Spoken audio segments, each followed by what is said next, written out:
इदं सुरूपं तथा वा कलत्रं यशश्चारुचित्र धनं मेरुतुल्यम् मनश्चेन लग्नं गुरोरङ्घ्रिपद्मे ततः किं ततः किं ततः किं ततः किम् काते कान्ते कान्ता कस्ते पुत्रः संसारो यमतीव विचित्रः कस्य त्वं कः कुतः यातः तत्त्वं चिन्तय यदिदं भ्रातः तत्सङ्गत्वे निस्सङ्गत्वं निस्सङ्गत्वे निर्मोहत्वं निर्मोहत्वे निश्चलतत्वं निश्चलतत्वे जीवन्मुक्तिः वयसि गते कः कामविकारः शुष्के नीरे कः कासारः क्षीणे विद्ये कः परिवारः ज्ञाते तत्त्वे कः संसारः मा कुरु धन जन यौवन गर्वं हरति निमेषः कालः सर्वम् मायामयमिदमखिलं हित्वा ब्रह्मपदं त्वं प्रविश विदित्वा மோகமுத்கர பிரகரணம். அதுல நேத்திக்கு சத்சங்கத்வே நிசங்கத்துவங்கிற ஸ்லோகத்தை பார்த்தோம். ரொம்ப முக்கியமான ஸ்லோகம், அதுலயும் கடினமான ஸ்லோகம். ஏன்னா இந்த சந்தேகம் எல்லா மனுஷாளுக்கும் இருந்துட்டே இருக்கு. படிச்சவாளுக்கு கூட ஒரு மனுஷன் எப்படி பிரவர்த்திக்கிறான் அப்படின்னு கேட்டா, போன ஜன்மாவில அவன் மனசுல இருக்கக்கூடியதான சம்ஸ்காரங்கள் அதுக்கு தக்கவாறு தானே பிரவர்த்திக்கிறான். அப்ப கெட்ட சம்ஸ்காரங்கள் இருக்கிறவன் எப்படி நல்ல வழிக்கு வர முடியும் இப்படின்னு ஒரு கேள்வி. மனசுல வேற சம்ஸ்காரங்கள் இருக்கமையானால், லௌகிக சம்ஸ்காரங்களே இருக்கமையானால், உலகத்தை பக்கமே திரும்பி இருக்கிறவனா இருப்பானே, ஆனால் அவன் எப்படி நல்ல வழிக்கு திரும்புவான்? ஏன்னா சம்ஸ்கார பிரகாரம் தானே அவன் போயிட்டு இருக்கான். ஸ்வபாவஸ்து பிரவர்த்ததேன்னு சொல்லியிருக்கார் கீதையில. அவனுடைய சுவாவம் எப்படி இருக்கோ அப்படித்தான் அவன் சொல்ல போகிறான் என்று சொல்லி இருக்க. அப்படி இருக்கமையானால் என்னமாக இப்படி நல்ல வழிக்கு திரும்புவான்னு சொன்னா அதுக்கு வழி சொல்லியிருக்கா சத்சங்கம். சத்சங்கம்னா சத்துன்னா பிரம்மம், பிரம்மம்னா பரமாத்மா. அந்த பரமாத்மாவனிடத்திலேயே சங்கத்தை வைத்துக் கொண்டிருக்கிறவர் சத்து. எப்பொழுதுமே அவரையே நினைத்துக் கொண்டிருக்கிறவர். உபனிஷத்துக்கள் ஆத்ம தத்துவம், கீதை இவைகளையே நினைத்துக் கொண்டு அதையே பேசுண்டு அதையே நினைச்சுண்டு அதையே பாராயணம் பண்ணிண்டு அதனுடைய பாஷ்யத்தையே வாசித்து கொண்டு அதிலேயே ரமித்துக் கொண்டிருக்கக்கூடியதான மகான்கள் சத்துக்கள். அவளோட நம்ம சங்கம் வச்சுட்டு இருந்தா நம்ம மனசானது இந்த கொந்தளிப்பு நின்று போயிடும். இங்க போகணும் அங்கே போகணும், அது பண்ணணும் இது பண்ணணும், இந்த பணத்துக்கு பின்னால ஓடுறது இவைகள்லாம் இருக்கு இல்லையா, டெம்பரரியா நிக்கிறது. கொஞ்சம் நின்னதுமே என்ன ஆகும்னு அந்த சம்ஸ்கார வசமாக நல்ல சம்ஸ்காரங்களும் நம்ம மனசுல ஓட ஆரம்பிக்கும். அப்ப நம்ம என்ன பண்ணுவோம், அனாவசியமாக மற்ற பதார்த்தங்களோட சங்கம் வேண்டாம்னு தனிமையாக இருக்க கத்துக்கொள்வோம். தனிமையில் இனிமையை காண்போம். அப்பொழுது இந்த தனிமையானது சுவைக்க தொடங்கியதே ஆனால் அப்ப என்ன ஆகும், அதனுடைய சுவை தெரிஞ்ச பிறகு மற்ற பதார்த்தங்களுக்குள்ள தானா ஓட மாட்டான். இப்ப அது தெரியலையே, நம்ம 10 பேரோட இருந்தா தான் நமக்கு நல்லது, அப்பதான் ஒரு சேஃப்டின்னு நினைச்சுட்டு இருக்கோம். நீங்க சௌக்கியமா இருக்கலாம், ஆனா என்ன ஆச்சு, 10 பேரும் 10 எண்ணங்களோட இருக்க. உங்களை 10 விதமா பாக்குற, உங்களை 10 விதமாக நினைக்கிற. அதனால என்ன ஆயிடுது, நமக்கு ஒரு மாதிரி இருக்க முடியல. மனசு இந்த பக்கம் அந்த பக்கம் கல்லோலமாறுது. அதனால்தான் வேண்டாம். இந்த சத்துகளோட சேருவோமையானால் நம்ம மனசானது என்ன ஆகும், இந்த வெளி விஷயங்களோட சேராமல் ஏகாந்தமான சிறிது நேரம் சாந்தி அடையும். அந்த சாந்தியினால நமக்கு ஒரு சந்தோஷமானது ஏற்படும். அது நமக்கு சுவைத்ததே ஆனால் இனிமேல அதுவே வேணும் அதுவே வேணும் இந்த மனசு அந்த பக்கம் திரும்ப ஆரம்பிக்கும். அப்ப உலக வாழ்க்கையில இருக்கக்கூடியதான மனிதர்கள் எல்லாம் எப்படி இந்த வாழ்க்கைக்கு திரும்புறாங்கிறதுக்கு பாயிண்ட்டுக்கு தான் டர்னிங் பாயிண்ட். சத்சங்கத்வே நிசங்கத்துவம். அந்த நிசங்கத்துவம் வறுமையானால் என்ன ஆச்சுன்னா உபனிஷத்தை கேட்கணும்னு தோணும். அதுக்கு தகுந்ததான சூழ்நிலைகள் அமையும். அந்த சூழ்நிலைகள் அமையும் குரு கிடைச்சு அவர்கிட்ட இருந்து கேட்டு அவர் சொன்னதை நமக்கு புரிஞ்சு. சில பேர் சொன்னா புரியாது, பொழுது போயிட்டு இருக்குமே தவிர கரெக்டா என்னதுன்னு தெரியாது. அப்படி இல்லாம நம்ம மனசுக்கு புரிகிற போல நமக்கு தெரிந்ததான ஓமைகளை சொல்லி நம்ம மனசுல ஏற்றக்கூடியதான ஒரு குரு கிடைக்கிறதுங்கிறது கஷ்டம். அது கிடைச்ச பிறகு நிர்மோகத்வே நிச்சல தத்துவம். அதற்கு பிறகு என்னாச்சு? நிச்சல தத்துவம். தத்துவமானது நல்லா தெரியாது. எப்ப நிச்சல தத்துவம் வந்தாச்சோ, தத்துவம் வந்ததுமே அடுத்தது போய் ஜீவன் முக்தி தான். ஞானமானது என்ன பண்ணும்? இருட்ட போக்குறது. இருட்டு போன பிறகு வெளிச்சம் வருதா, வெளிச்சம் வந்த பிறகு இருட்டு போச்சான்னு கேள்வி கேட்டு அதுக்கு சமாதானத்துக்காக திண்டாடாது. எக்கணத்துல இருட்டு வந்ததோ இருட்டு போச்சோ அக்கணத்துலதான் வெளிச்சம் வந்தது. வெளிச்சம் வந்த கணத்துலதான் இருட்டு போச்சு. அது ஒரே செகண்ட். இதுக்கு முன்னால பின்னால காரிய காரண பாவம் இல்லை. வெளிச்சம் வந்த சமயத்துல இருட்டு இல்லை, அவ்வளவுதான் தெரியும். அதே விதமாக ஞானம் வந்த சந்தர்ப்பத்துல அஜ்ஞானம் இல்லை. அஜ்ஞானம் இல்லைன்னா அஜ்ஞானத்தினுடைய செயல்களும் இல்லை. அஜ்ஞானத்தினுடைய செயல்கள் என்ன? பயம் இருக்கலாம், அது போகும். ஆனா பயத்தினால வந்த சரீரத்துல ஒரு வியாதி டெம்பரேச்சர்னா அது குறையறதுக்கு கொஞ்ச நாள் ஆகும். அதே போலயே இந்த சம்சார வாசனைகள்னா அப்பவே போயிடாது. பிராரப்த கர்மா மனசுல இத நம்ம மனசுல பிறக்கிறப்பவே சஞ்சித கர்மா பிராரப்த கர்மான்னு ரெண்டு கர்மாக்கள். அதுல பிறந்த காலத்திலேயே என்ன ஆச்சுன்னா அந்த சஞ்சித பிராரப்த கர்மாவானது சரீரமா இருக்கு. சரீரம் ஜாதி ஆயு போகா, ஜாதி ஆயுசு போகமா அந்த மனசுக்குள்ள இல்ல. அதனால மனசுல தானே அறிவு வருது. அறிவு எங்க வருது? மனசுல வருது. மனச இவானு திரட்டவியம் நேஹனாஸ்தி கிஞ்சனா. மனசுல அறிவு. அறிவு மனசுல வந்தது. மனசுல இருக்கக்கூடியதான கர்மாக்கள்லாம் எரிஞ்சு போச்சு. என்ன கர்மாக்கள்? சஞ்சித கர்மாக்கள். அக்கணம் வரைக்கும் நீங்க பண்ணினதான கர்மாக்கள். பிறந்தண்ணில இருந்து ஒரு 50 வயசு 60 வயசு வச்சுங்களேன், அப்ப ஞானம் வந்ததுன்னு வச்சுப்போம். அது வரைக்கும் நீங்க பண்ணின கர்மாக்கள் மனசுல இருக்கோ இல்லையா, அதெல்லாம் எரிஞ்சு போச்சு. கோடி கோடி ஜன்மாக்களா நீங்க பண்ணினதான சஞ்சித கர்மாவும் எரிஞ்சு போச்சு. பிராரப்த கர்மா எரிஞ்சு இருக்கும், ஆனா அங்க எரியாது, வெளியில போச்சு. சரீரமாகவும் போகமாகவும் போயிடுச்சு. அப்ப என்ன சார் ஆச்சுன்னா அது அங்க இல்லாதனால எரியல. அந்த பிராரப்த கர்மாவனுடைய விளைவாக சில போகங்களை நீங்க அனுபவிக்கணும். அதான் ஜீவன் முக்தி.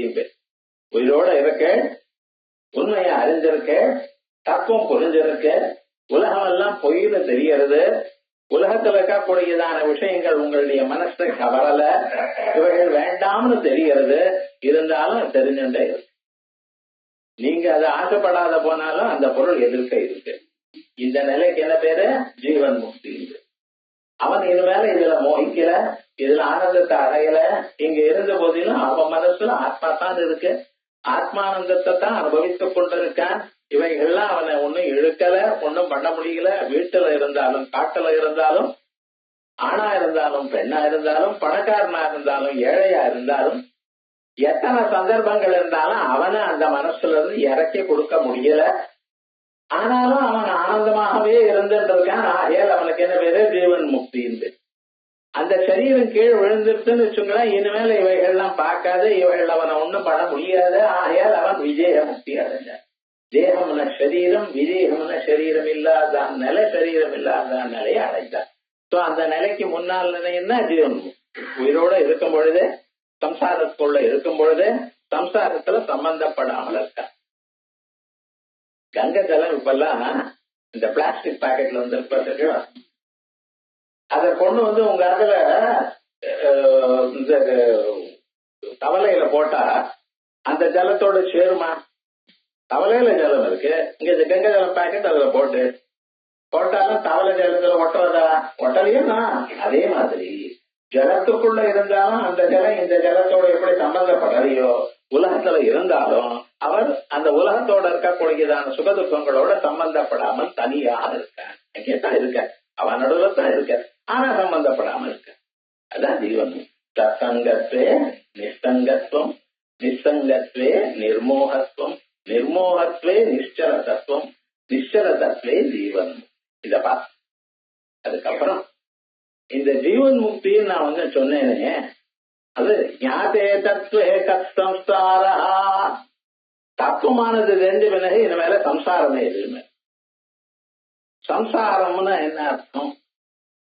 சரதினா டு மூவ், இங்கும் அங்க அலைஞ்சுட்டே இருக்காது.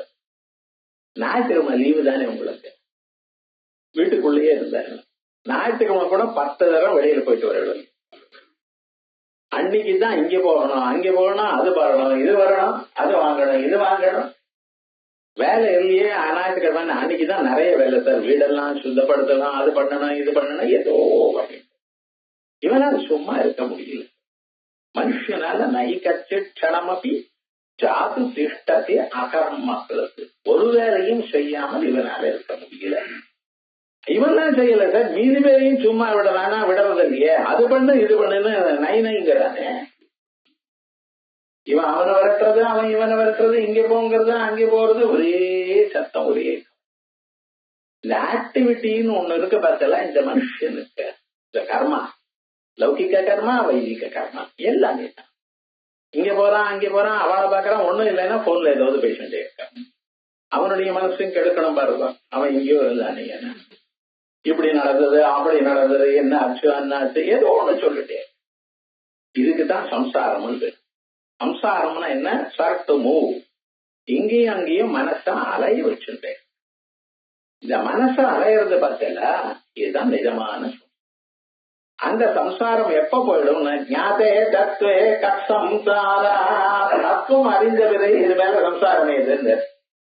ஏன்னா இத்தனை நாளா அலைஞ்சிட்டு இருக்கல, இங்கேயும் அங்கேயும் போயிட்டு இருக்கல, மனசு ஓடுறதே கொதிக்கிறது எதற்காக? சந்தோஷத்தை தேடிண்டு, ஆனந்தத்தை தேடிண்டு. எது இருந்தாலும் நான் சந்தோஷமா இருப்பேனோ அதற்காக அலைஞ்சுட்டு இருக்கு இல்லையா? அதனாலதானே பணத்துக்கு பின்னால போறா, அதனாலதானே பொருளுக்கு பின்னால போறா. அவன் என்ன, தன் மனசுக்கு சந்தோஷம் இருக்கணும், தன் மனசுக்கு சாந்தி இருக்கணும், இதற்காகத்தான் அலையறான். அந்த அலைச்சலான நிஜமாக ஆனந்தம் கிடைச்சு விடுத்தோம்னா அப்புறம் கிடைக்குமா? அப்புறம் இருக்குமா? சைக்கிள் சாவியை எங்கேயோ வச்சு விட்டு தேடோன்னு தேடுறேன், தேடிண்டே இருக்கேன். ஒரு 2 மணி நேரம் ஆச்சு, கிடைக்கலையே, என்ன பண்றதுன்னு தெரியலையே. போய் சாவியை உடைச்சிடணும், கூட்ட உடைச்சிடணுமா, வேற சாவி போடணுமா, என்ன இல்ல இருக்கலாமா, தேடி பார்க்கலாமா, தேடிண்டே இருக்குமா. கோபம் வந்து ஆறுகறி எங்க சைக்கிள் சாவி, நான் வெச்ச இடத்துல தேடும். நிதானமா சொல்றதுமா, வெச்ச இடம் எங்க இருக்குன்னு நீங்க தானே வச்சு, எல்லாத்துக்கும் பதில் இருக்குன்னு. எங்க இருக்கோ அங்கே தேடுங்க, எங்க இருக்குன்னு தெரியலையே, வெச்ச இடத்துல இருக்கு, அது காலம் முளைச்சு இருக்கு, அது போகாது, எங்கேயும் போகாத வெச்ச இடம் தான் இருக்கும், தேடணும், அதான் தெரியல. இதாங்க இப்படியே அலைஞ்சு அலைஞ்சு கடைச்சு விடுத்துன்னு வச்சுங்களேன். அதுக்கப்புறம் தேடுவானா? கடைச்சிருந்த கிடைச்ச பிறகு தேடிட்டு இருப்போமா? அதே போல ஆனந்தத்தை தேடிட்டு இருக்கோம், ஆனந்தத்தை நோக்கி சென்று கொண்டு இருக்கோம். ஆனந்தம் கிடைச்சிடுது, பிரம்மானந்தம் கிடைச்சது, ஜீவன் முக்தி வந்தது. இனிமேல மறுபடியும் தேடுறடா. எங்க இருக்குன்னு தேடினேள், உலகத்துல இருக்குன்னு தேடினேள், உலகத்துல இல்ல. அதனால்தான் தேடினா கண்டுபிடிக்க முடியும். ஆனந்தத்தை உலகத்துல தேடினா லாபம் இல்லை. எத்திய சத்வஸ்ய யாயோனி தஸ்யாம் தத் பரிமார்க்கதே அப்படின்னு அனுமார்த்த நகி பிரமதா நஷ்டா வேற எங்கேயோ முருகேஷு பரிசாரம். அனுமார் லங்கைக்கு போனார், சீத்தையை தேடிட்டு இருக்கார், வரிசையா தேடிட்டு வந்தார். ஸ்திரீகள்லாம் படுத்துட்டு தூங்குற இடத்துல போய் தேடினார். தேடின பிறகு அவருக்கு சந்தேகம் வந்துருக்கு, நான் பண்ணினது ரொம்ப தப்பு இல்லையா? பிரம்மச்சாரியா இருக்கிறோம், ஸ்திரீகள் படுத்துன்ற இடத்துல போய் தேடப்படாது, அந்த இடத்த போய் பார்க்கப்படாது. நான் ஒரு பிரதிஜை பண்ணியிருக்கேன், சதுரங்குளமாத்ரோபி நவசேஷஸ்தவித்யதே, ஒரு இடமும் விடாம தேடணும்னு எடுத்துட்டு எல்லா இடத்தையும் போய் தேடினேன், பெண்கள் இடத்துல தேடினேன். அப்புறம் எனக்கு சந்தேகம் வந்துட்டு, நான் பண்ணினது தப்போ, பெண்கள் தூங்குற இடத்துல போய் போகப்படாது அப்படின்னு. அப்புறம் பார்த்தார், நசக்கியா பிரமதா நட்டா மிருகேஷு பரிமார்க்கிதம். ஒரு பெண்ணு காணலைன்னா, பெண்ணு தேடணும்னா மான்குட்டியில கூட்டத்துல தேடி பிரயோஜனம் உண்டோ? எங்க தேடணும்? பெண்கள் இருக்கிறதுலாம் தேடணும். ஆகையால் தான் நான் தேடினேன். அப்ப இவன் எக்ஸ தத்துவ யோனிஹி தஸ்யாம் தத் பரிமார்க்கதே. எது எங்க இருக்கோ அதை அங்கே தேடணும். நமக்கு தெரியலையே. சுகம் ஆனந்தம் உலகத்துல இருக்குன்னு தேடினேன், காத்துல இருக்குன்னு தேடினேன், அழகுல இருக்குன்னு தேடினேன், பதவியில இருக்குன்னு தேடினேன். இவைகள்ல எங்கேயும் இல்லை. எங்க இருக்க சுகம்? மனசுல. அந்த மனசு எதை மறைச்சுருக்கோ அந்த மனசு விழுந்துருச்சுன்னா அந்த ஆனந்தம் தானாது. ஆகையால் இந்த ஜீவன் முக்திங்கிறது கிடைச்ச பிறகு இனிமேல அதை பார்த்துட்டு இருப்பானே தவிர உலகத்துல பார்க்க மாட்டான். அதனால ஞாதே தத்துவே கஷ்டம் சாரா போன ஸ்லோகத்தினுடைய கண்டினியூஷன் வருது. ஜீவன் முக்தின்னு சொன்னா ஜீவன் முக்தி வந்த பிறகு என்னாச்சுன்னா இனிமேல சம்சாரம் இல்லை. ஏன்? ஞாதே தத்துவே தத்துவம் அறிஞ்சாச்சு, ஆயெல்லாம் சம்சாரம். அது எப்படி சார்? க்ஷிணே வித்தே கப்பரிவாரா. அதுக்கு ஒரு உபமா சொல்ற, நமக்கு தெரியற மாதிரி. தத்துவம் வந்த பிறகு சம்சாரம் இல்ல. அதே போல காசு போன பிறகு பக்கத்துல மற்ற பந்துக்கள்லாம் இல்லைன்ட்டு. இது நமக்கு நல்லா தெரியும். நிறைய காசு உங்ககிட்ட இருந்தா அவ ஏதோ ஒரு பந்துத்தை சொல்லி இவரு ஓர் படிக்க சம்பந்தி, அவருக்கு ஏதோ ஒரு சம்பந்தி, ஏதோ ஒண்ணு சொல்றது நமக்கு புரியவே புரியாது. ஒண்ணு விட்டா அண்ணா பிள்ளைன்னு ஒண்ணுதான் விட்டாச்சா, இது வேற அண்ணா பிள்ளை. இதை விட கிளீனா இங்கிலீஷ்ல கசன் பிரதர் கசன் சிஸ்டர். கசன்னா என்னதுன்னு அர்த்தம் புரியல எனக்கு. எல்லாரையும் அப்படியே சொல்றேன் சார். விவகாரம் முழுக்க இப்படியே அப்படியே ஏதோ ஒண்ணு சொல்லிட்டே இருக்கான். விவகாரம் என்ன ஆயிடுச்சுன்னு இவெல்லாம் நம்ம கிட்ட இருக்கா அப்பப்ப வந்து பாக்குற சௌக்கியமா என்ன ஏது விசாரிக்கிறா. ஏன்னா அவ விசாரிக்கிறது உங்களை இல்ல, உங்கள்கிட்ட இருக்கிற காசை. அது இருக்கா பாக்க. உங்கள்கிட்ட நிறைய இருந்ததுன்னு வச்சுங்களேன், உங்களை சுத்தி சுத்தி ஒரு சமயத்துக்கு உபயோகப்படுத்த. உங்க ஆத்துல ஒரு கல்யாணமோ ஏதோ ஒரு காரியக்கிரமோ வந்ததுன்னு வச்சுங்களேன், அவளை கூப்பிட்டு எல்லாம் வந்து ஓதி விடுவா. லாபம் தானே? அந்த காசு உங்கள்கிட்ட இல்லைன்னு தெரிஞ்சுடுதுன்னு வச்சுங்களேன், இனிமேல் உங்களால என்ன பிரயோஜனம்? ஒரு பிரயோஜனமும் இல்ல. நீங்க வந்து அவளுக்கு பணிவிடையும் பண்ண மாட்டேன், காசும் கொடுக்க மாட்டேன், வேற ஒண்ணும் கிடையாது. ஆகையால் உங்களோட லாபம் இல்லைன்னு தானா விட்டு போயிடுவான். அதனால லோகத்துல பணக்காரனா இருக்கிற பரியந்தம் தான் ஃப்ரெண்ட்ஸ், அதே போலயே பந்துக்கள். இந்த பந்து வர்க்கம் எல்லாமே உங்களுக்கு மரியாதை கொடுக்கறது உங்களுடைய பணத்துக்காக நல்லா புரிஞ்சுக்கணும். அந்த காசு போயிடுது, அது எப்ப வரும் எப்ப போகும் யாரும் சொல்ல முடியாது. மகாலட்சுமி மாதாவுக்கு சஞ்சலான்னு ஒரு இடத்துல இருக்க மாட்டேன்,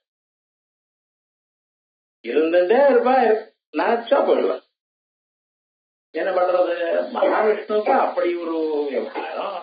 உலகத்துல எல்லோரும் சௌக்கியமா இருக்கான்னு நினைக்கிறது. ஏகா பாரியா பிரகிருதி முகரா. மகாவிஷ்ணு 2 கல்யாணம் பண்ணிட்டார். ஒண்ணு பூதேவி. கல்லாட்டம் இருக்க போட்ட இடத்துல அழுகும். ஆசைறதே கிடையாது, பேசுறது கிடையாது, ஒரு முகபாவனை கிடையாது. நம்ம பேச அப்படியே ஏகா பாரியா பிரகிருதி முகரா சஞ்சலா ராத்விதீயா. 2வது ராத்திரி மகாவிஷ்ணு எப்ப வந்து பார்த்தாலும் ஆசலை இல்ல. எங்க என்ன அவ ஆத்துக்கு போயிருக்கா, இவ ஆத்துக்கு போயிருக்கா, இங்க என்ன பண்றது? இப்படி சிரமம். சரி, பசங்களாவது எப்படி இருக்காங்க? ஏகோ விருத்தா, ஒருத்தர் ரொம்ப வயசானவர், உலகத்தெல்லாம் படைச்சுண்டு எப்ப பார்த்தாலும் பிஸி. டெலிபோன் ஏண்டா பண்ணல? பிஸியா இருக்க. நீங்க டெலிபோன் பண்ணாலும் பேசுறது இல்ல. என்னடா உலகத்தை படைக்கிற காரியம். மகாவிஷ்ணுக்கு பெரிய புள்ள இருக்காரு பார்த்தீங்களா? யார? பிரம்மதேவன். எப்ப பார்த்தாலும் பிஸி, காலமே பிஸி, சாயங்காலம் பிஸி, ராத்திரி பிஸி பண்ணிட்டே இருக்காரு உலகத்தை சொல்லுது. இன்னொரு பையன் என்னன்னா துர்நிர்வாரா, அவர் அடக்க முடியல மகாவிஷ்ணுவா. யார் தெரியும்னா பிரத்யும்னன். அவர் மன்மதனுடைய அம்சம்.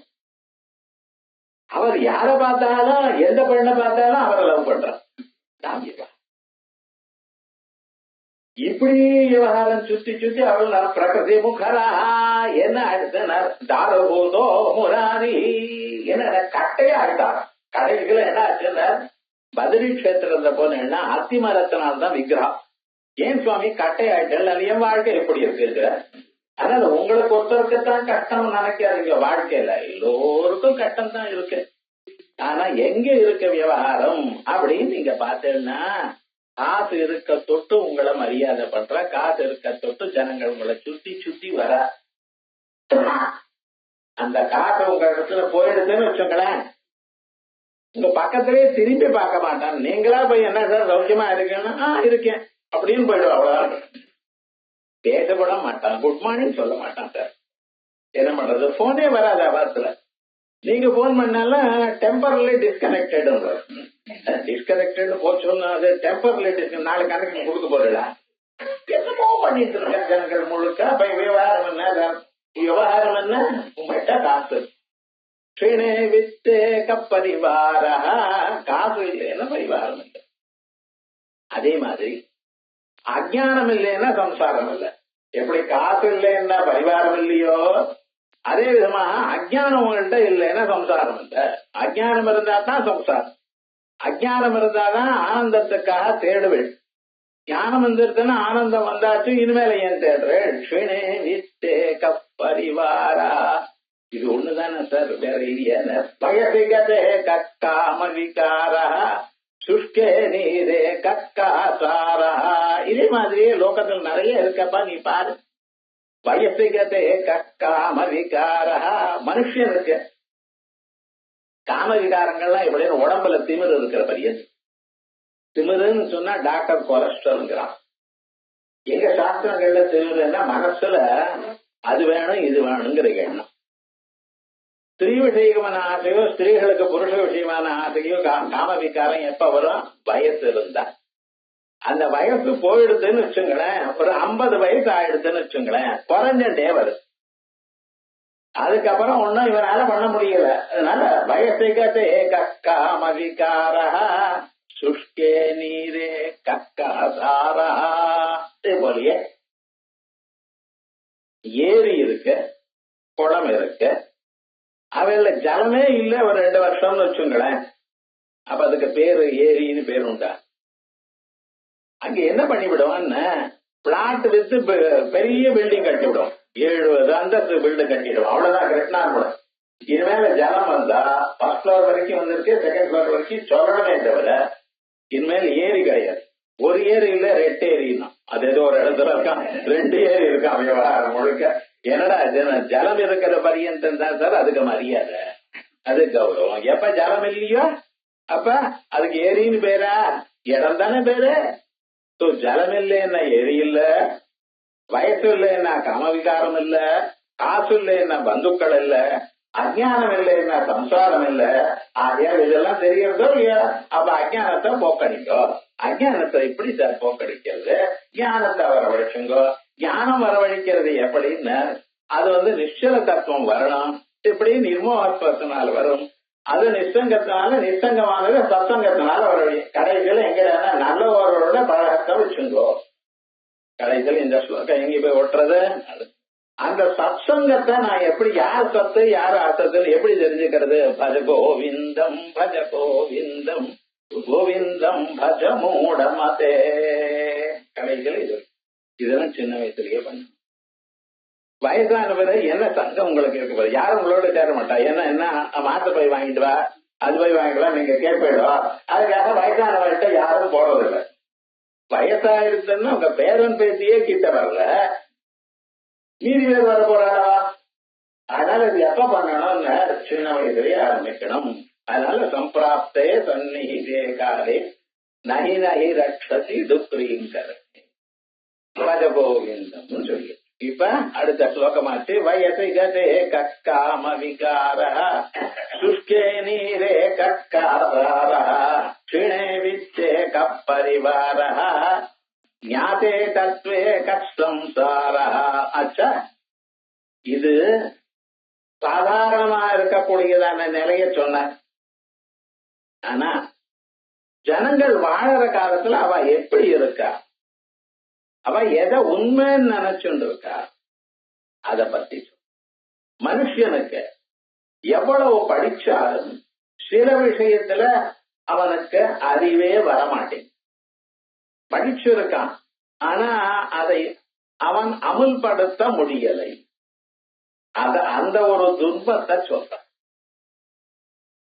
இந்த ருக்வேதத்துல இந்த சூதாடுறத பத்தி சொல்லி, அந்த சூதாடுறான் இருக்கானே அவனுடைய மனசுல ரொம்ப கவலை இருக்கு. இந்த சூதாட்டத்தை விட்டுணும்னு நினைக்கிறான். ஆனா அவனால விட முடியல. யாராவது கூப்பிட்டானே ஆனால் ஓடி போறது மனசு. அவனால இருக்க முடியல. அங்க போகணும் சூதாடணும் நினைக்க. ஆனா அவனுக்கு தெரிகிறது, ஆடிட்டு இருக்கிறப்ப தெரிகிறது, ஆடுறதுக்கு முன்னாலையும் தெரிகிறது, பின்னாலையும் தெரிகிறது நான் பண்றதுன்னு. ரொம்ப படிச்சவா தர்மராஜா சூதாட்டம் விட்டு ராஜ்யத்தை விட்டார். நலச்சக்கரவர்த்தி சூதாட்டத்தினால ராஜ்யத்தை விட்டான். இவாள்லாம் சாஸ்திரம் வாசிச்சோம். அது மட்டும் இல்ல, உலகத்துல நிறைய எக்ஸ்பீரியன்ஸ் இருக்கிறவா, கட்டங்களை அனுபவிச்சவா. அவ அப்படி பண்ணலாமோ? இல்ல சார், அந்த சூதாட்டம் மட்டும் வந்துருத்தையானால், அந்த பேட் ஹேபிட் வந்துருத்தையானால் அதை தாண்டி வர்றது ரொம்ப கஷ்டம். அதே மாதிரியே மனுஷாளுக்கு சிலது சொன்னாலும் புரிய மாட்டேங்கிறது சார். தெரிஞ்சுட்டாலும் அவனும் அமல்படுத்த மாட்டேங்கிறானே. அதை பத்தி சொல்ற மா குரு தன ஜன யௌவன கர்வம் ஹரதி நிமேஷாத் கால சர்வம் மாயாமயமிதமகிலம் ஹித்வா பிரம்மபதம் த்வம் பிரவிஜ விதித்வா மா குரு தன ஜன யௌவன கர்வம். என்கிட்ட நிறைய காசு இருக்குன்னு மட்டும் கர்வத்தோட இருக்கா. ரொம்ப பேருக்கு தெரியறது, ஆனாலும் அந்த கர்வம் மட்டும் விடல. என்கிட்ட காசு இருக்கு சார், நான் எதையாவது பண்ணுவேன், எதை பண்ணினாலும் தப்பிச்சுப்பேங்கிறான். நேரவே சொல்றேன், காசு இருக்குன்னு நான் எதையும் பண்ணலாம். காசு இல்லாதவன்னா கவலை பண்ணலாம், நான் எதையும் பண்ணுவேன். தப்பு தட்ட காரியமும் பண்ணுவேன். அந்த காசுனால போலீஸ் ஆக்ஷனும் வராம தப்பிச்சுப்பேன். எந்த லெவலுக்கு போனாலும் ஏதோ ஒரு இடத்துல ஒரு மனுஷனுக்கு வீக்னஸ் இருக்கும், அதை பிடிச்சுட்டு நான் வெளியில வந்துடுறேன். இந்த காசு இருக்கு பார்த்தா மனுஷனா ஆட்டி வைக்க. முதல்ல நம்ம தெரிஞ்சுக்கணும், காசுங்கிறது மனுஷனுக்கு சத்ரு. அதுக்காக காசே வேண்டாம் சொல்லுவா, எல்லா காசையும் குப்பையில போட்டுருவாளா? வாழ முடியாது. அதனால என்ன வச்சுக்கணும், காசு எவ்வளவு இருக்கோ அந்த காசுல நமக்கு எவ்வளவு வேணுமோ வச்சுட்டு அதுக்கப்புறம் மீதி தானம் பண்ணிட்டே இருக்கணும். காசு தானம் பண்ணாம வச்சுன்றதுன்னா ஒண்ணு திருடன் எடுத்துன்னு போயிடுவான், இல்ல இன்கம் டாக்ஸ் காரன் எடுத்துன்னு போயிடுவான். இந்த ரெண்டுல ஒரு வழிதான். இல்ல டாக்டர் வியாதி வந்து அங்கே வழி. காசுக்கு வழி 3 வழிதான். அதுக்காக என்ன பண்ணணும், காசு இருக்கிறக்காக உங்களுக்கு என்ன வேணுமோ அதை வச்சுட்டு மீதியை கொடுத்துருங்க, தானம் பண்ணுங்க. சார் தானமும் பண்ணிட்டு எவ்வளவு வச்சோம்னா அதுக்கப்புறம் வியாதி வந்தது, நான் என்ன பண்றது? காசு இருந்தா மட்டும் வியாதி போகுமா? நீங்க நினைக்கிற காசுனால அது போகுது, அதெல்லாம் ஒன்னும் போகாது. உங்களுக்கு ஒண்ணும் இல்லைன்னாலும் ஏதோ ஒருத்தர் வந்து மருந்து கொடுப்பாரு, தானா போயிடும். அதனால அனாவசியமாக காசு மேல ஒரு கர்வம் வச்சுக்க வேண்டாம். இருக்கட்டும் காசு கொஞ்சம், ஆனா அந்த காசு தான் தெய்வம். காசை தவிர காசுனால எல்லா காரியமும் நான் பண்ணுவேன் எனக்குரியதான எண்ணம் மனுஷனுக்கு இருக்க பட்சல அந்த எண்ணம் இருக்கப்படாது. அதோட மட்டுமல்ல, நம்மகிட்ட எவ்வளவு இருக்கோ, நமக்கு எவ்வளவு வேணுமோ அதை வச்சுட்டு மீதி எல்லாம் அப்பப்ப சின்ன சின்ன விஷயங்களா இருந்தாலும் கொடுத்துட்டே இருக்கணும். அது போக போக நமக்கு சந்தோஷம் வரும். காசு வச்சுட்டு இருக்கிறத விட காசை கொடுக்கறதுனால உங்களுக்கு சந்தோஷம், அதை அனுபவிச்சுதான் பார்த்தா தான் தெரியும். நல்ல காரியத்துக்கு விநியோகம் பண்ணுங்க, கோவிலுக்கு கொடுங்க, பகவானுக்கு கொடுங்க, 10 பேருக்கு ஆகாரத்துக்கு கொடுங்க, பப்ளிக் சர்வீஸ் பண்ணுங்க. யார் வேண்டாம்னு சொல்லுது? உங்களை விட ஏழை ஜனங்கள் இருக்காளே அவளுக்கு கொடுங்க. தேயம் தீன ஜனாயட்ட வித்தம் மேல வரப்போகுது. காசு இருந்ததையானால் நம்மகிட்ட குறைச்சலாக யாருக்கு இருக்கோ, நம்மளை விட குறைச்சலான ஸ்டேட்டஸ்ல இருக்காளோ அவளுக்கு கொடுக்கணும். அதை தானம் பண்றதுனால உங்களுக்கு ஏதோ புண்ணியம் வருதுன்னு சில பேர் சொல்றா. புண்ணியம்ங்கிறது இன்சிடென்டல். நிஜமா வரக்கூடாது என்னன்னா, இது எனதில்லை எனக்கூடியதான எண்ணம். அதான் ரொம்ப இது எனதுன்னு ஒரு எண்ணத்தை வச்சுக்கிறேன். அஸ்மாசமே மிருத்திகாசமே காலம் மண்ணை கொடு, கல்ல கொடு, கோதுமாஷ்டமே மசூராஷ்டமே. இந்த மைசூர் பாக்கு ரொம்ப நாளா இருக்கும், அதுல மசூராஷ்டமே இப்படி எல்லாம் கேட்டு இருக்க. காலம் பிறகு பகவான அது வேணும் இது வேணும்னு கேட்டு இருக்க. இது வேணும் எனதுங்கிற எண்ணம் உங்க மனசை விட்டு போகணும். இந்த உலகத்துல உங்களதுங்கிறது ஒண்ணும் இல்லை. இது எப்படி வரும்? தானத்தினால வரும். அந்த தானமானது கொடுங்கன்னு கொடுக்க மாட்டேன். ஏன்னா எல்லாம் எனக்கு வேணும் எனக்கு வேணும்னு ஒரு எண்ணம் தானே உங்கள்கிட்ட இருக்க. மனுஷனிடம் எது இருந்தாலும் எனக்கு வேணும் எனக்கு வேணும். ஃப்ரீயா கொடுக்கறான்னு சொன்னா அதை போய் கேட்கறான். எதுக்காக இதெல்லாம்? நம்மகிட்ட இருக்கிற குப்பை போறாத மனசுல இருந்து எல்லாத்தையும் தள்ளி விடணும்னு வச்சுக்காம அது வேணும் இது வேணும்னு வாங்கி சேர்த்து வச்சுக்கிறா. எல்லாருக்கும் யாருக்கு இல்லையோ அதை கொடுத்துட்டு நீங்க சந்தோஷமா ஆனந்தமாக இருக்கணும். அந்த கொடுக்கக்கூடியதான புத்தியானது உங்களுக்கு எனது எனக்கூடியதான எண்ணத்தை போக்கடிக்க. அதனாலதான் தானம் பண்ணணும்னு சொல்லிருக்க. எல்லா சந்தர்ப்பத்திலையும் தானம் உண்டு. குழந்தை பிறந்தா தானம், ஜாதகர்மாவில தானங்கள், உபநயனத்துல தானங்கள், விவாகத்துல தானங்கள், அதே போலயே மரணானந்தரம் அப்பவும் தானங்கள். சோழத்தை தானங்கிறான், அதுங்கிறான், இதுங்கிறான். ஏன் சுவாமின்னு நம்மகிட்ட இருக்கிற பொருள் 10 பேருக்கு போகணும், பரவணும், எல்லோரும் சௌக்கியமா. எல்லோரும் சௌக்கியமா இருக்கிறது இல்லாம உங்க மனசுல எனது எனது அகம் மமா எனக்கூடியதான எண்ணமானது உங்களை விட்டு போகணும். அதை போகிறதுக்காக தானம் மட்டும் சொல்ல, யஜ்ஞமும் ஹோமமும் பண்ணியிருக்க. யஜ்ஞம் தேவதைக்காக திரவியத்தை தானம் பண்றது, பால் பகவானுக்கு ஹோமத்துல விடுறது, தயிரை விடுறது. இது இருக்க விட்டுட்டு அவன் சொல்றான், அக்னையே இதம் நமமா சூர்யாய இதம் நமமா அப்படின்னு. இது உனக்கு, எனது இல்லை, நான் இனிமேல இதை கிளைம் பண்ண மாட்டேன். எதுக்குன்னு இந்த மமத்துவ புத்தி போகும். ஹோமத்திலையும் யாகத்திலையும் தானத்திலையும் இது சொன்னதான பெரியோர்களுடைய அபிப்பிராயம் என்ன? நான் நான் எனது எனது எனக்குடையதான எண்ணம் விட்டு உன்னை போகணும்பா, உனது ஒண்ணும் இல்லை. முன்னாலேயே பார்த்தோம், இந்த சரீரம் கூட நமது இல்லை. அக்னி பகவான் மரணானந்தரம் எனதுங்கிற, அம்மா நான் பேசேன் அதனால எனதுங்கிற, எங்க ஆத்துக்காரர் ஆகையால் எனதுங்கிற ஆத்துக்காரி, எங்கப்பா அதனால எனதுங்கிறான் பையன். காசு கொடுக்கிற பையன் தான். காசு போச்சுன்னா அப்புறம் ஒண்ணும் கிடையாது. அப்படி லோகத்தை எல்லாம் பார்த்துட்டு இருக்குமோ விவகாரம் முழுக்க. அப்ப இந்த சரீரம் நமதல்ல, புலன்கள் நமதல்ல, பிராணம் நமதல்ல. எது உங்களது? உங்களதுன்னு ஒண்ணு இல்ல, நீங்க தான் ஆத்மதம். இந்த தத்துவம் புரியறதுக்காகத்தான் தானத்தை சொல்லியிருக்க. ஆகையால் காசு எங்கிட்ட இருக்குன்னு ஒரு கர்வம் வேண்டாம் உங்களுக்கு. மா குரு தன, அதுக்கப்புறம் ஜன ஆள்கட்டு இருக்கு சார். அதெல்லாம் இப்ப நமக்கு தெரியல. ஏன்னா இந்த கிராமாந்தருடைய வாழ்க்கையை விட்டு விட்டு நம்ம இந்த டவுன் வாழ்க்கைக்கு வந்துட்டோம். நம்ம தனித்தனியாகத்தான் வாழ்ந்துட்டு இருக்கோம். பக்கத்தாத்துல உங்க பிளாட்ல, மேல் பிளாட்ல இருக்கால போஸ்ட்மேன் வந்து கேட்கிற, இந்த பேர்ல இருக்காது, எனக்கு தெரியாதுங்கிற. சார் இந்த பிளாட் தான் சார் போடும். ஆமா, ஏன் இந்த பிளாட்ல 72 கொடுத்தோம் இருக்கு, எல்லா பேரும் எனக்கு தெரியுமாங்கிற. இது கிராமாந்தரத்துல கேட்ட பாருங்க, பின்னி விடுவோம். அந்த கிராமத்துல யார் யார் இருக்கா, எத்தனை பேர், அவத்துக்கு யாரு பந்துக்கள் வந்திருக்கா, அவளுடைய பேரெல்லாம் தெரியும். அது கிராமத்தினுடைய வாழ்க்கை. நம்ம என்ன பண்ணிட்டோம்னா, பக்கத்து பிளாட்ல என்ன நடக்கிறதுன்னு தெரியும். ராத்திரி வேலை திருடன் வந்து எல்லாத்தையும் எடுக்கணும் போனாலும் நமதுல கடமுன்னு இருக்கானே தவிர கவனிச்சு கிடையாது. ஏன்னா தனித்தனி யூனிட் ஆயிடுச்சு விவகாரம் முழுக்க. கிராமத்துல அப்படி இல்லையே. ஏதாவது ஒண்ணு நடந்தா, ஒருத்தராத்து நடந்தா எல்லோரும் ஒன்னா கூடி விடுவாங்க. அந்த அக்ரஹாரம் மறுக்கல, அந்த பக்கத்துல இந்த பக்கம் கொடுக்குதானே, எல்லா ஜனங்களும் ஒன்னா வந்துருவா. அப்படி ஒரு கட்டு இருந்து. அதனால ஜனங்கள்ல என்னன்னு சொல்றா, எனக்கு பின்னால மனுஷன் இருக்கா, என்ன ஒண்ணும் யாரும் பண்ண முடியாது எனக்கூடியதான கர்வமும் இருக்கு. ஜமீன்தார் இருந்தாலே, பணக்காரால் இருந்தாலும் அவளுக்கு இந்த கர்வம் உண்டு. நமக்கு பின்னால 1000 பேர் இருக்கா. இப்ப எல்லாம் ஓட்டுல என்ன பண்றா தெரியுமா, நான் எனக்கு பின்னால இத்தனை ஓட்டு இருக்குதாங்கிறான். ஒவ்வொரு எம்எல்ஏ என்ன பண்றான், எனக்கு இவ்வளவு ஓட்டு இருக்குங்கிறான். இன்சிடென்ட் இப்படி பேசுறாங்கிறான்.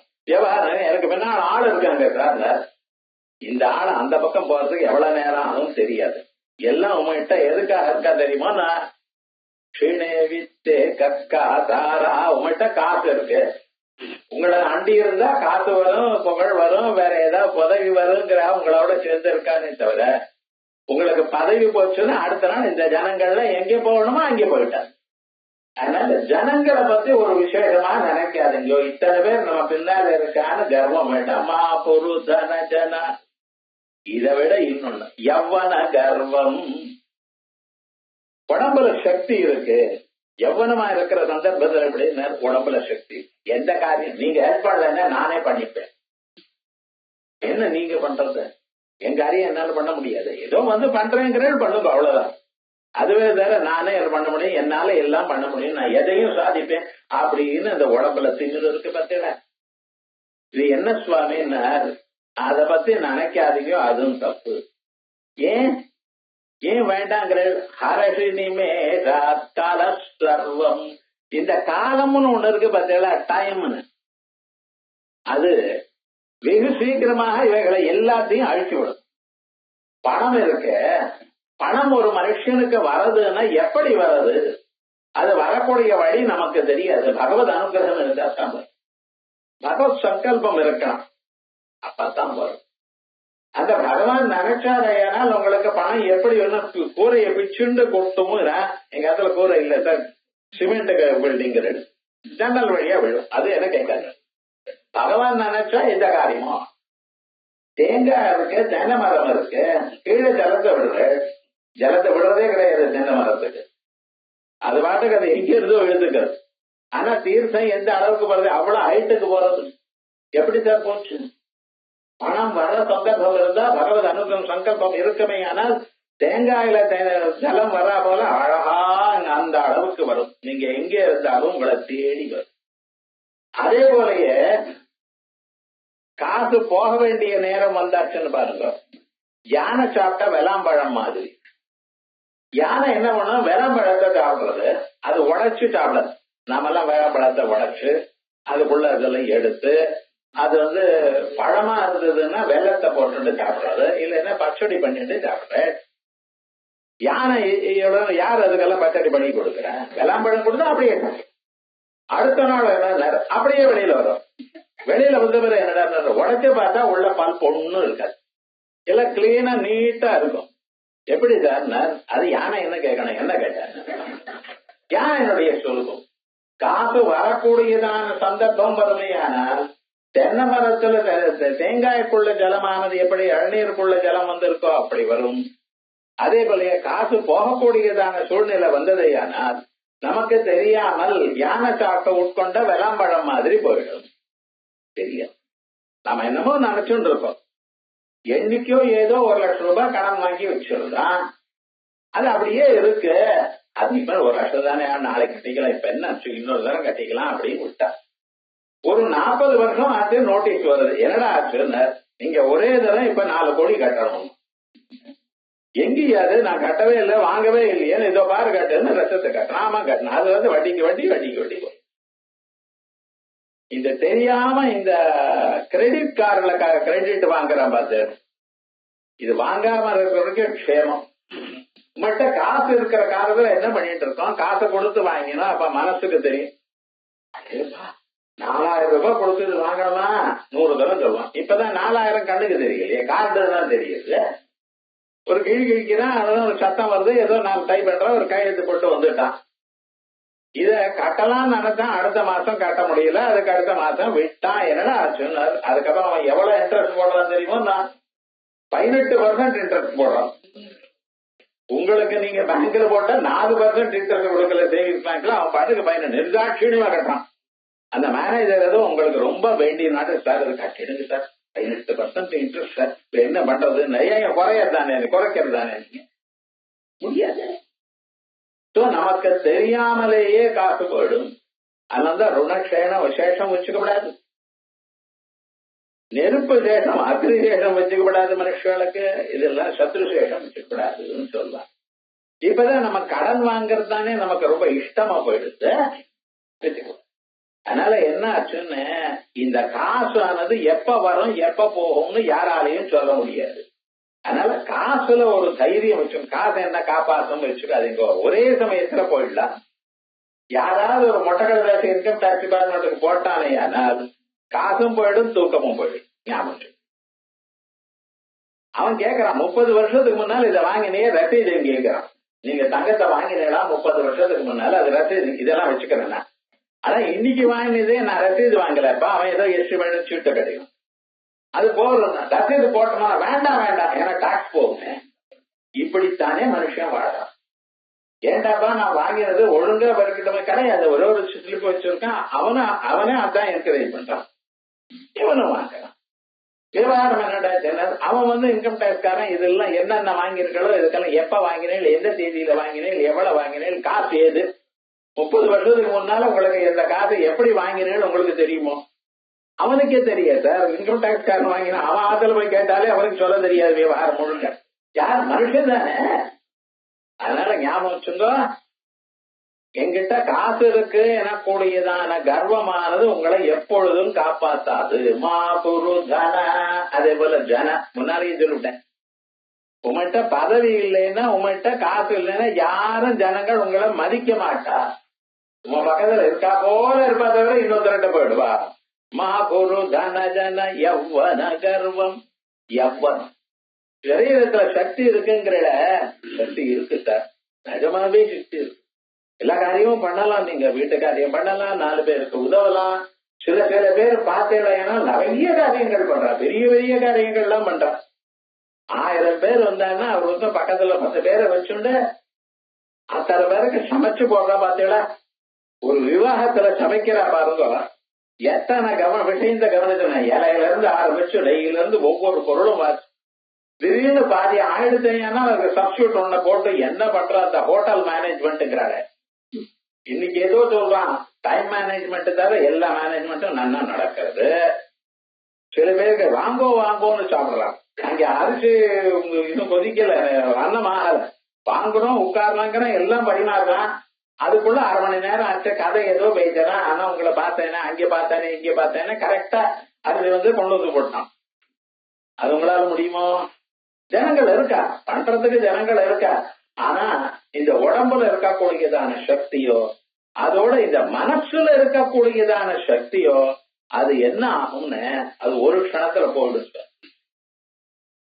ஒரு இன்ஃபுளுயன்ஸா வந்ததுன்னு வச்சுங்களேன், 2 நாள் என்ன ஆச்சுன்னா வைரல் ஃபீவர். அந்த பேரே கிடையாது, வேற ஒண்ணும் கிடையாது. டாக்டர் கிட்டே அது வேற பேரே கிடையாது, வைரல் ஃபீவர் தான் அப்படின்னா தெரியாதுன்னு அர்த்தம்.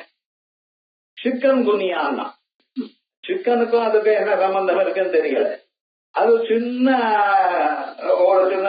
கொசுவா, அந்த கொசு தான் கிடைச்சதுன்னு கிடைக்கும். நான் தான் உங்களை கிடைச்சேன்னு அந்த கொசு சொல்லிச்சுன்னா நீங்க என்ன பண்ணுவீங்க? அது கிடைச்சிருதுன்னு அது 1 வருஷம் வலிக்கிறதுங்கிறான். எது வரைக்கும் என்னால உடம்புல எவ்வளவு சக்தி இருக்கோ, இது இருக்கு அது இருக்கு எல்லாத்தையும் நான் பண்ணுவேன் பார்ப்பேன் அப்படின்னு சொல்லிட்டு இருக்கக்கூடியதான மனிதர்கள் எல்லாமே என்ன ஆச்சு, வியாதி வந்ததுமே அவனால ஒண்ணும் பண்ண முடியும். டெம்பரேச்சர் வந்தாச்சு, இவனால ஒண்ணும் பண்ண, இவ்வளவு சக்தி இருக்கு உடம்புல, எங்கேயும் இல்ல, மறைஞ்சிருக்கு, இவனால எழுந்து நடமாட முடியல. என்ன சார் உடம்பு? எவ்வளவு நினைக்கிறீங்களா, அழகா இருக்கேன், அப்படி இருக்கேன், இப்படி இருக்கேன் நினைச்சத ஓடி போறது காரணம். ஒரு 10 வருஷம் ஆயிடுது. இதுக்கப்புறம் என்ன, மூட்டு வலி வந்து மாடிப்படிக்கட்டு ஏறல. உங்க அதுல லிப்ட் இருக்கா? ஏன் சுவாமி நான் படிக்கட்டை ஏற முடியலையே? ஏறது கூட ஏறதான் சார், இறங்குறப்ப ரொம்ப கஷ்டப்படுறோம். இது வம்பான்னா இருக்கு. சாதாரணமா என்ன பண்ணோம், ஏறதான் கஷ்டம், இறங்குறது சுலபம் நம்ம நினைக்கிறோம். இப்ப என்னடா இறங்குறப்ப ரொம்ப கஷ்டப்படுறோம். ஏன்டா வலி ஜாஸ்தியா இருக்குங்க. விசித்திரமா இருக்கு, அதை அனுபவிச்சதான் தெரியுங்க. நம்ம என்ன பண்றது, மா பொரு தன ஜன யௌவன கர்வம் ஹரதி நிமேஷா கால சர்வம். இந்த டைம்னு ஒண்ணு இருக்கு பார்த்தீங்களா, அந்த சமயம் வந்ததையானா உங்களால யாராலையும் ஒண்ணும் சொல்ல முடியும். எப்ப எது நடக்கும் சொல்லும். நிமேஷா கால, ஒரு நிமிஷத்துல நம்ம இருந்ததெல்லாம் அப்படி போயிடும். பணம் இருக்கு பணம் இல்லையேன்னு ஆயிடும். என்ன பண்ற, உங்க பையன் கேட்டான் சார் எனக்கு 10 லட்சம் வேணும்னு, என்ன பண்ணுவேன், கொடுக்கவே மாட்டேல. நீ போனப்புறம் அந்த காசை எனக்கு தானேப்பான்னு கேட்கான். ஆமான்னு சொன்னேன், அது இப்பவே கொடுங்களே. கொடுத்த பிறகு அதுக்கப்புறம் உங்களுக்கு இருக்கிற மரியாதை போச்சு. மறுபடியும் சம்பாதிக்க முடியுமோ? நீங்க தான் ரிட்டையர் ஆயிட்டல. கொடுக்கலேன்னு சொன்னீங்களே, ஆனால் அப்புறம் மாட்டு மண்ணை எதிர்க்க நீங்க முகத்தை காட்ட முடியுமோ? இந்த மனுஷன் வச்சுட்டே இல்லையேன்னு சொல்றாரு. என்ன பண்றது? பணமானது மனுஷனை என்ன சிரமப்படுத்துறது பார்த்தீங்களா? அதே போல ஜனங்கள், இவன் பாசு இருக்கே சார், இவன் முகத்துல சந்தோஷம் இருக்கா சார் கேட்கிற. நிறைய காசு இருக்கு சார், என்னைக்காவது ஒரு நாள் சிரிச்சு பார்த்திருக்கல. அவன் ஏன் சிரிக்கிறான்? நான் காசு விட்டா எப்படி சிரிப்பான்?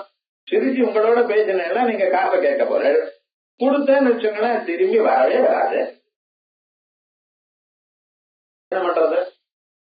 பரஹஸ்தம் கதம் கதம். காசு இன்னொருத்தருக்கு போயிடுச்சுன்னா 10,000 ரூபாய் கடன் கேட்டாங்க, சரின்னு கொடுத்தோம். அடுத்த 6 மாசத்துல கொடுத்தோம். என்ன 6 மாசம் ஆச்சு, பார்க்கவே இல்லை. 6 மாசம் வரைக்கும் அப்பப்ப கண்ணில் விழுந்தார். 6வது மாசம் முடிஞ்சதுமே கண்ணில் விழுதுன்னு நின்றுட்டார். அவரை தேடி தேடி போனா, என்னையும் தேடி வரேன்னா உங்களை தேடி கொண்டு வந்து கொடுக்க மாட்டேன்னா என் மேல நம்பிக்கை இல்லையே, என்ன இனிமையா பேசுறாரு தெரியுமோ. நான் சரி ஏதோ கஷ்டம் போல இருக்குன்னு பார்த்தேன். அப்புறம் 4 பேரை கேட்டு அதுக்கப்புறம் கேட்டா கொடுக்குறேன் சார். எப்படி? தவணை முறையில மாசத்துக்கு 100 ரூபாய். இது 10,000 ரூபாய் எந்த ஜன்மாவுக்கு வர்றது? வந்த 100 ரூபாய் எல்லாம் அன்னைக்கே செலவாயிடுது. கொடுத்தது ஒரே சொலையா இந்த 10,000 கொடுத்தேன். இப்ப என்னாச்சு? அளவா புனராயாதா பின்னம் ஜீர்ணம் பின்னட்டதா. பணமானது போச்சுன்னா வராது. ஆகையால் தான் பணக்கார ஆளா இருக்கிறவாள்லாம் முகத்தை தூக்கி வச்சுக்கிறத சிரிக்கிறது. இவன் அவனை பார்த்து அவன் முகத்துல சிரிப்பு இல்லைங்கிறான். இவன் உமக்கு காசம் இருந்தா உங்க முகம் அப்படித்தான் ஆயிடும். என்ன பண்றது? மா குரு தன ஜன யௌவன கர்வம் ஹரதி நிமேஷ கால சர்வம். எல்லாத்தையும் அழிச்சு விடும். இருக்கிற இடம்ல எங்கெங்கயோ இருந்தவாள்லாம் கீழே விழுந்துட்டான்னு. 1995 1992 93 அர்ஷத் மேதான்னு ஒருத்தர் வந்தார். எத்தனை பணக்காரன் எல்லாம் அந்த ஸ்டாக் எக்ஸ்சேஞ்ச்ல இறக்கி விட்டார் பாத்தீங்க. மகாத்மா வர்ணன் நல்லா புரியும்படி பண்ணிவிட்டார். காசு இல்லாதவாழ காசாக பணக்காரனா ஆக்கிவிட்டான். பணக்காரனா இருக்கிறவங்க காசுன்னா என்னது காமிச்சாரு. அன்னைக்கு போன சந்தர்ப்பம் இன்னும் சரி பண்ண முடியலைங்கிறான். இப்ப என்ன விலையாச்சுன்னு அந்த சென்செக்ஸ் புள்ளி விவரம் பார்த்தா அதுதான் ஜாஸ்தி ஆயிடுச்சு. அது எப்படி ஜாஸ்தி ஆச்சு புரியும்? காசோ ஒண்ணுதான், இந்த புள்ளி விவரம் தான் ஜாஸ்தி ஆயிடுது, இண்டெக்ஸ் ஜாஸ்தி ஆயிடுதுங்கிறான். விஷயம் ஒண்ணும் புரியல. எகனாமிஸ்டுக்கே புரியல. உமக்கு எனக்கு என்ன புரிய போறது? ஒண்ணும் புரியல. அப்படி காசை பத்தி நினைக்காதீங்கோ, ஜனத்தை பத்தி நினைக்காதீங்க, உடம்புல சக்தியை பத்தி நினைக்காதீங்கோ. காலமானது எல்லாத்தையும் கீழும் மேலே தள்ளிவிடும். அரசினிமேஷாத் கால சர்வம்.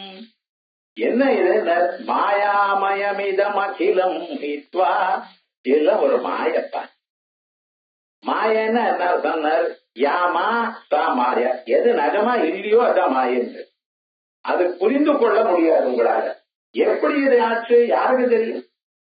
ஒன்னும் புரிந்து கொள்ள முடியாது. இப்படி என்ன தப்பு பண்ணினான்னா, படிச்சவன் தப்பு பண்ணினா என்ன, அறியாதவன் தப்பு பண்ணினா பரவாயில்ல. அறிந்து நான் இப்படி பண்ணப்படாதுன்னு தெரிஞ்சுண்டு அவனே தப்பு பண்ணிட்டே இருந்து அதனால மாட்டின்ட்டானே என அவனை என்ன சொல்றது? என்ன பண்றது? மாயாமயமிதம் அகிலம். இது அதுன்னு இல்ல. காசு மேல ஒரு மோகம் வந்தது பார்த்தல. இது மாய இல்லையா? நம்ம எதை நம்பணுமோ அதை நம்பலையே. பகவான் நம்மள அவர் தான் உங்களை படைச்ச. இந்த சரீரத்தை அவர் கொடுத்தார், மனதை அவர் கொடுத்தார், நல்ல வழியை உங்களை கொடுத்தார், வேதங்களை கொடுத்தார், மகான்களை கொடுத்தார், சத்சங்கத்தை கொடுத்தார். அவரை நம்பலையே. நாம என்ன பண்ணுங்க? வந்து போகக்கூடியதான காசை நம்பலையே. அந்த காசு உங்களை கைவிட்டு மொத்தம் நதியை தாண்டணும்னு பிளான் பண்ணினேன் சார். பிளான் பண்றதுக்காக அங்கே போய் என்ன ஒரு போட்டுக்காரனை கேட்டா என்ன ஆகும்? இங்க இருந்து அங்க தாண்டதுக்கு 15 ரூபாய் ஆகும். இவன் பார்த்தான் 15 ரூபாவா? இங்க இருந்து அங்கதான் அக்கறை தெரியறதேப்பா. அங்க அக்கறை போறதுக்காக 15 ரூபாய். அங்க கண்ணுக்கு தெரியறது அக்கறை என்ன? கண்ணுக்கு தெரியுது சார், உள்ள ஆழம் இருக்கு. அவன் சொன்ன வார்த்தை அவங்க. இவன் அப்படியே பார்த்தான். சரி இந்த சரி போட்டுக்கார மறுபடியும் வரப்ப பார்ப்போம், அதுக்குள்ள வட்டி வர போட்டா. இப்படியானா அதுக்குள்ள என்னாச்சு? ஒரு கருப்பா ஒரு கட்டை வந்தது. அந்த கட்டை மேல நம்ம ஏறி போயிடுவோம். தண்டே போனா என்ன ஆகும்? அந்த பக்கம் போயிடலாம். பதிலா 15 ரூபாய் மிச்சம். கட்டை மேல ஏறி இருக்காங்க. அப்படியே கையால ஜலத்தாண்டே இருக்கா. அந்த முன்னால போயிட்டே இருக்கு. சில சமயத்துல வேகமா வேற போறது. ஓஹோ பரவாயில்லைன்னா பாதி இளங்கு போனானா முழி விடுதுன்னு. அது என்னன்னு அது முதல்ல அது கட்டை நினைச்சுட்டு இருக்கா. நக்கரம் தாருதியா விவேக சூடாமணியில ஆச்சாரியா சொல்ற. அது என்னன்னா கட்டன்னு நினைச்சுண்ட முதல்ல மேல ஏறி உட்கார்ந்து சமுத்திரத்தை நதியை தாண்டணும்னு நினைச்சான். அது மாதிரிதான் நம்ம இந்த காசை செலவு பண்ணப்படாது அப்படின்னு நினைச்சுண்டு நம்ம பண்றோமே. உலகம் தான் ஒரு மாயப்பா. சொன்ன கேளுங்க. காசோ ஜனங்களோ மற்ற பதார்த்தங்களோ நமக்கு என்ன இனிமையா சுகத்தை கொடுக்கிற மாதிரி இருக்கே தவிர இந்த காலம் அப்படின்னு ஒண்ணு வந்தது ஆனால் அது மனுஷனை எப்படியாவது ஆக்கிடும். அரதி நிமேஷ காலம் கால சர்வம் மாயாமயமிதம் அகிலம் ஹித்வா. ஆகையா இந்த மாயாமயமான பதார்த்தங்களை எல்லாவற்றையும் விட்டு விட்டு பிரம்மபதம் துவம் பிரவிச விதித்வா. ஞானம் வந்தது. விதித்வா பகவான அறையுங்க. தத்விஷ்ணோ பரமம் பதம் சதா பஸ்யந்தி சூரய. அந்த மகாவிஷ்ணுயோ பரமம் பதம் இந்திரியேபிய பராக்கியர்த்தேபிய பரம் மனஹா. குணங்களை அடக்குங்கோ, மனசை அடக்குங்கோ, பகவானிடத்துல செலுத்துங்கோ, சரணாகதி பண்ணுங்க. புத்தேராத்மா மகான் பரஹா மகத பரம் அவ்யக்தம் அவ்யக்தாத் புருஷ பரஹா புருஷான்ன பரம் கிஞ்சித் சாகாட்டா சா பராகதி. அப்படி அந்த பரமாத்ம தத்துவத்தை அறிங்கோ. விதித்வா பிரம்மபதம் துவம் பிரவிஷ. அந்த பிரம்ம பதம் இருக்க பார்த்தீங்களா, துரியம் பதம். தத்விஷ்ணோ பரமம் பதம் துரியம் பதம் பிரம்மபதம் துவம் பிரவிஷ விதித்வா. அந்த பிரம்ம பதத்தை அடையுங்கள். ஆமா அடையுங்கள். எப்படி அடையிறது தெரியலையே. நல்ல வழி சொல்லியிருக்கேனே. முதல் ஸ்டெப் என்ன? பஜ கோவிந்தம் பஜ கோ. ஸ்லோகம் எங்க அங்கே முடியறது இல்லை. அதென்ன பார்க்கணும்.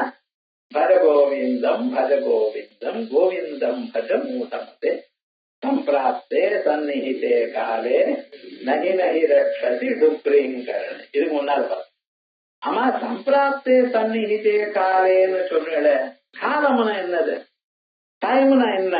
7:55 அது டைம் இல்ல. அது இப்ப நம்ம பாக்க நிஜமான காலம் எது? எந்த காலமான மனுஷனோட ஹிம்சப்படுத்துறது அதுவா? அதான் சார் காலம். டெய்லி இந்த தினந்தோறும் கிழிக்கிற கேலண்டர் ஒண்ணு இருந்தது. ராத்திரி ஒவ்வொரு பேஜ கிழிச்சுட்டே இருந்தா. அது ஏன் தயார் பண்ணலாம் தெரியுமா? நான் அப்பாவது உங்களுக்கு ஞாபகம் வரும். இன்னைக்கு ஆச்சு அப்படின்னு கேட்போம். ஒவ்வொரு நாளும் கிழிச்சுட்டே இருந்த கடைசியில ஒரு வருஷம் ஆயிடுச்சு. அதே மாதிரி நமக்கு ஒவ்வொரு செகண்டும் போச்சுன்னா நம்ம ஜென்மாவில பகவான அடையக்கூடியதான சந்தர்ப்பம் போச்சு. நிமிஷ நிமிஷமும் அந்த பிரம்ம ஜானத்தை அனுபவிச்சுட்டே இருக்கணும். அதை பத்தி நினைச்சுட்டே இருக்கணும். அதை விட்டுடையானா ரொம்ப கஷ்டம். அப்படின்னு இந்த காலங்கிற பதார்த்தத்தை சொல்றதுக்காக தினயாமின்யோ சாயம் பிராத சிசிரவசந்தௌ புனராயாத காலக்கிரீடதி கச்சத்யாயோ கலபினமுஞ்சத்யாசாவாயு. இதுக்கு முன்னால் என்ன சொன்னார்? அரசி நிமேஷா கால சர்வம்னு. அந்த காலம் என்ன? அது பார்த்தீங்களா அந்த போர்வையா இருக்க ஆச்சாரியால் பேசினார். அந்த லாஜிக் தானா வரும். சாஸ்திரங்கிற வார்த்தைன்னா நீங்க பேசுறப்பே அந்த லாஜிக் இருக்கலாம். எதுக்காக சாஸ்திரம் வசிக்கிறது? எப்படி பேசணும்னு தெரியணும். அந்த பகவத் அனுகிரகம் நமக்கு வேணும். பகவான் மனுஷனுக்கு அந்த கர்வம் போகணும். நான் எல்லாத்தையும் சாதிச்சிருவேன், எனக்கு காசு இருக்கு, எனக்கு உடம்புல சக்தி இருக்கு, எனக்கு ஆள் கட்டுறதுக்கு ஒண்ணும் இல்ல. உங்கள்கிட்ட இருக்கிறது பகவத் அனுகிரகம் தான் சௌக்கியமா இருப்பது, இல்லைன்னா இல்ல. இதை தெரிஞ்சுக்கிறதுக்காகத்தான் இத்தனை இருக்கு. அதனால பிரம்மபதம் துவம் பிரவிஷ விதித்வா. அது வரைக்கும் பார்த்திருக்கோம். இதுக்கு மேல் பாகம் அடுத்த சனிக்கிழமை பார்ப்போம்.